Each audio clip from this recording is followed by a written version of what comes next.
Hello everyone, how are you? I wanted to make a little video. I finished my date today and I came to the beach again. I was here this morning and it's just so beautiful. And some people had asked me to share my beliefs about pain and the latest, basically my beliefs about pain and pain release and all the things that I've learned over the 21 years of working as a physical therapist and studying and experiencing release and transformation. I use a lot of science and evidence-based medicine to guide me, and also just physiology. And there's different ways that we can stimulate our pathways so that we are actually inducing, lessening the pain perception response in the body. So when we have chronic pain, and if you are coming on, let me know if any part of your body is tense so that I make this video more personal for you. What I tend to find is that people generally, a lot of people have shoulder tension, neck and jaw tension, and low back tension. Yes, I would love to see if there's any parts of your body that are feeling tense right now, just right now as we speak. Let me know, because I would love to make this a little more personalized, the video. And when people ask me what my beliefs are about pain, that's what I wanted to talk to today, was my beliefs that I'm choosing to believe about pain, because pain is really a perception. So it's really about, do you want to believe that pain is going to be in your life chronically? Do you wish to believe that whatever you have is really difficult to heal? Because that is 90% of it. Okay, so let's just say you broke your bone. Even if you broke your bone, some people break bones and they don't even feel pain. Isn't that amazing? Can you relate to that? Are you a person that has a high pain tolerance? I'm just curious. Do you want to just take a moment to comment? Let me know, because I'd love to read your comments. How do you interact with pain? Like, what is your relationship to pain? Are you mad when you feel pain in some part of your body? Or do you do your best to breathe into it, nurture yourself, be easy on yourself when you're having pain? What is your relationship to pain in general? What do you think about pain? Do you think it's bad? I'm curious. If you want, share with me. Hi, Zainab. So what's your relationship to pain? Are you like, yay, pain, I love pain, I'm so happy I'm in pain? So if we look at the science of healing, to love whatever is going on in your life is going to actually help you to reduce your pain perception. So let me repeat that. If any part of your body is in pain right now, the way that you relate to whatever part of your body is in pain is actually going to cause you to have less of a pain perception. If you hate the part of your body that is having pain, or you just hate pain in general, your relationship to pain is not positive, then you're going to have more of a pain perception, because the resting state of your nervous system is going to be more stressed out. When you don't accept something, when you resist what's happening, you're going to be stressed out. It's like flowing up a river. Imagine flowing up a river. It's a lot of work. So if you say, okay, I'm in pain right now, and what I would recommend right now is pick a part of your body that's feeling pain. You can lean back into your chair, or lean back. If you can lay on the floor, that's even better. Lay on your bed and just take a moment to breathe into your body and scan your body and notice, am I in pain right now? Is there any part of my body that feels tense or in pain? Maybe I feel contracted, maybe I feel tightness. And then what you want to do is connect to expanding your awareness there. Because what pain does is it causes us to feel contracted. Pain is holding. And pain, I believe, and I've chosen to believe, that pain is a text message from your soul.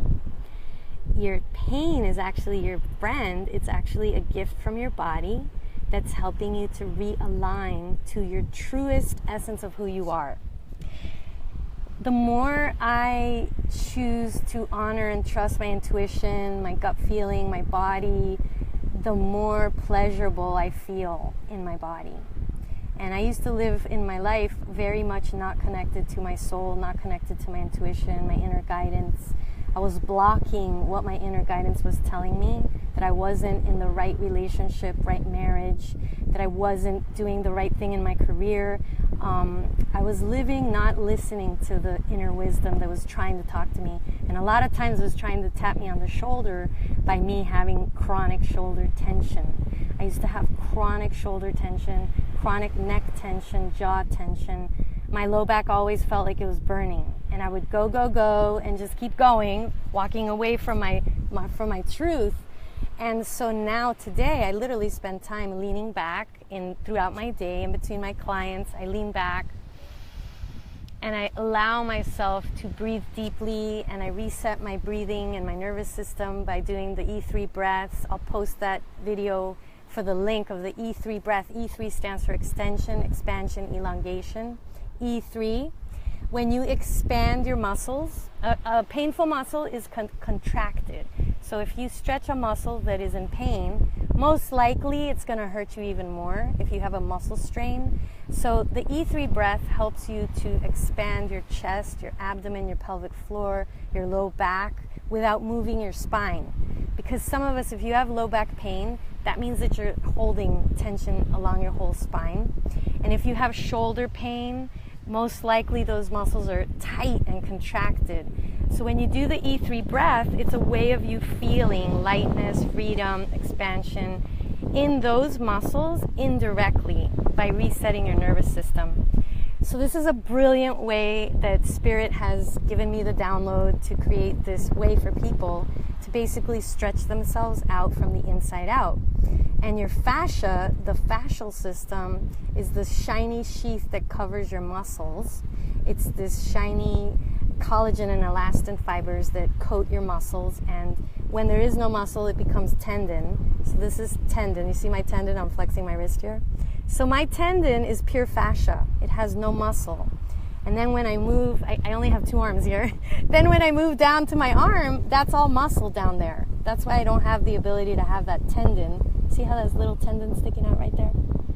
So the fascia, they say, is where we hold emotions. And the fascia becomes fibrotic if you're holding all the time. So if you're typing all day or you're on your computer, you're not doing this. You're not mobilizing, you're not moving your shoulders. Your body is actually going to feel stiffer, and it's going to have more fascia weight binding down to your muscle. So you're going to be less liquidy, you're going to be less loose, light, and limber. You're going to be more stiff. So the body, sometimes it's in pain because it's telling us, can you please take a dance break? And can you please just take a moment to move my body rhythmically and just stretch me? I want to go for a walk. Sometimes tension in the body, shoulder tension, back tension, hip tension, is just a little wake up for the body to get you to move. So what I recommend is having a conversation with your pain and closing your eyes and going inside and bringing your focus to wherever that is that's hurting you. And you could literally believe in that moment, I'm going to get the wisdom from my body, and I'm going to get my intuitive downloads, and I'm going to clearly understand what this pain is teaching me. So you look at the pain as a blessing. Yay, I'm in pain. And what is this wonderful pain message giving me today? And if you have that type of attitude, you're right away going to reduce your pain.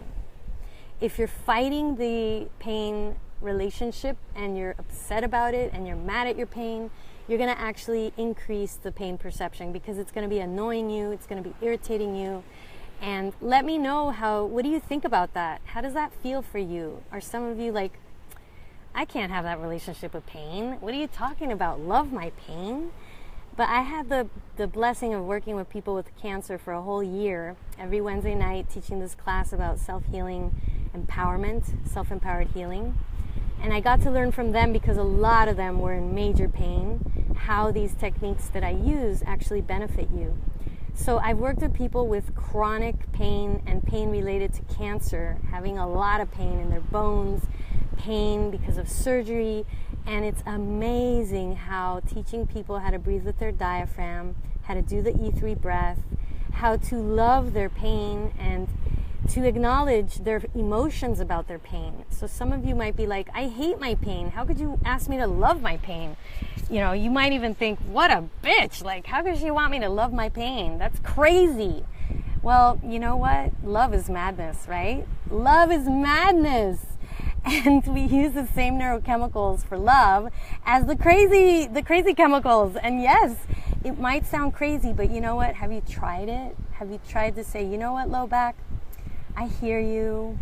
I'm feeling you. I feel that irritation. I feel that herniated disc. I feel that sciatica.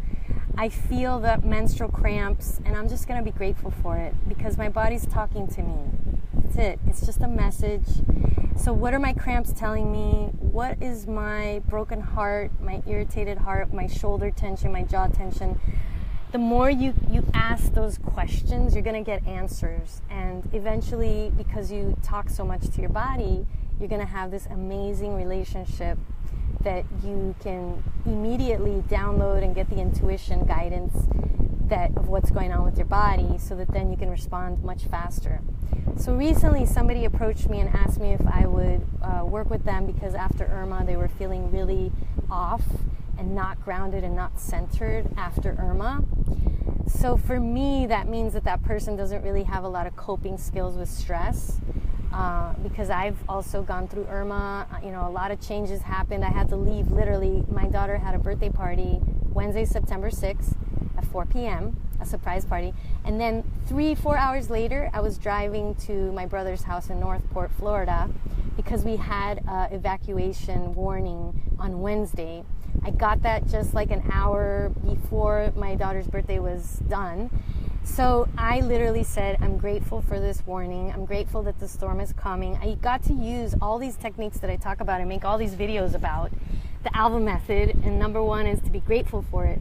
So I literally said, I'm grateful that Irma is coming because I believe that God loves us so much and that the storm, whatever is happening right now in the planet, I've chosen to believe a way that is not going to hurt me. So some people might say, oh my God, there's war in the Middle East and there's all these fights going on and violence and corruption. So here's the thing, okay? Whatever's happening is happening. And what I've learned from quantum physics and the laws of attraction is whatever I focus on, I'm going to expand. And each one of us is a powerful creator. So if all of us are focusing on all the drama and all the trauma and all the war, and all of us believe that nothing's ever going to get better, we're not going to be able to attract anything better because actually our beliefs are making us stuck. So how much is the fact that we watch news and we get, all these messages of what's going wrong with the world every single day at 6 o'clock that you get home from work? What are you looking at? What are you focusing on that you're also bringing more awareness to and that you're actually expanding on the planet? It's whatever you focus on. So what I focus on is being grateful, and I focus on being grateful to God, grateful to nature, because we are nature. So we're breathing in the oxygen from all these trees, and then we make CO2 for all the plants. And there's this beautiful relationship that we have with nature, which I feel our relationship with nature is deepening, and we're all having major awakenings of connection to what we are beyond our physical body. A lot of the world, what we are designed is to focus on this, when in reality, we're mostly made of energy. We're 99.9% made of energy, and energy works at the speed of light and sound. And when we intend a peaceful world and we intend peace in the Middle East, we're going to create more of that, each one of us, rather than us watching the news and getting upset because once again there was a shooting, or once again, whatever happened. And then the things about the weather, we can all just take in a lot of gratitude for the weather that we're having right now and wish well for the future weather. And what would that feel like if in the future, in a week, the storm subsides and it dissipates?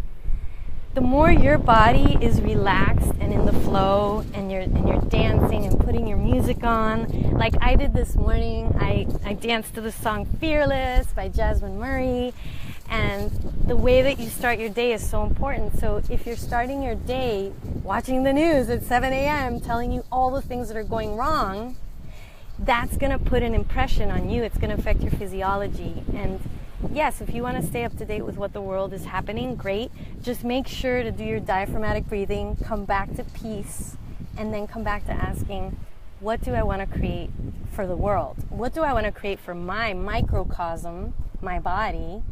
What do I wish to create? Because each one of us is such a powerful creator. And this is something that I wish I could share all the little things that happen to me every day, because I do believe that I believe everything I'm talking about. And I mean, I've manifested the first 20 minutes that my condo was going for rent in Brickell, and I put it on the MLS. My realtor, Khalid, Brian, who's amazing, and 20 minutes later he got a phone call that somebody was interested in my apartment in Brickell, my property that I rent out. And they're basically signing the lease today. I think they already did as we speak. And 2 weeks went by without me promoting my apartment because of Irma and because I went to my Tantra training. But the day after I got back after Irma, Khalid reached out to me and I connected with him, and he's an amazing person that I said, yes, I want some support. I can't do this by myself. So these are the things that happen in my life. I attract people that are supportive. I attract people that inspire me. And my life wasn't always like this, because I keep on thanking God throughout my day. I thank my angels. I thank just life. And if something doesn't go the way I wanted, I'm grateful for it. Like the whole Irma thing, evacuation thing, I was grateful for it, and I trusted. And even during the storm, when I was in Alabama, I trusted that my condo is going to be whatever it needs to be, okay? And I really, honestly, I didn't worry at all. And if anything, I chose to focus on praying a lot and just feeling that Miami is okay. You know, the state, the islands off the coast, you know, all the Caribbean islands. And just, I kept doing my best to be peace and to be love. And that's why I'm not exhausted after Irma. Mind you, I didn't have my apartment, you know, go in and fly away. But honestly, I took in my little red suitcase, my little tiny luggage, the things that I loved. And even if I lost that, I'd still be happy, because then I was meant not to have it. So you can't go wrong when you think this way. And I think that if something was destroyed, then I guess it was meant to be destroyed. And that's just the attitude that I'm going to adopt, because I wish to live a life that is a fulfilling life. I don't want to hurt myself resisting what is anymore. I've done it most of my life, and I'm 44 years old now, and I just feel like I'm just starting to really get these quantum physics principles, biology of belief principles, and I'm living from this place of really feeling grateful. And I'm amazed at how our life, look at this little bird just came over, how adorable. I'm grateful for that little bird right there. Hi. And I'm making it a point to even take more breaks in between my clients, because I usually have half an hour in between, and I'm making a point to come out to the beach more often and enjoy it, even though it has, you know, all these little trees and bushes that fell. Look at that, the lifeguard stand. So I get to practice acceptance, and I get to practice loving what is. And let me know how this helped you. If there's anything that you're going through that you have any questions about, if you're wanting to love your pain and transmute your pain, embrace your pain, learn what beautiful gift and opportunity your pain is bringing you, and how to also feel more pleasure in your life, more soul connection, be a vibration of attracting what you truly desire, reach out to me. I'm at michellealva.com, and let me know how I can be a support for you, especially after this storm. If you're feeling like you're struggling with getting back into your center, just go to my website. There's a meditation called Empower Your Center and Ignite Your Soul's Joy, and it's going to get you centered in 20 minutes or less, I promise. Let me know how that benefits you. So have a beautiful day, and I hope this video gave you a little taste of some really helpful beliefs to have that are based on science and also spiritual concepts, that when we apply them into our life, we live this adventurous life that is full of miracles and magical. And I really believe that that's what we truly are. Each one of us is a beautiful gift from God. Each one of us is a miracle, and each one of us is here on purpose. And I'm grateful to just share that. So have a beautiful day. Bye.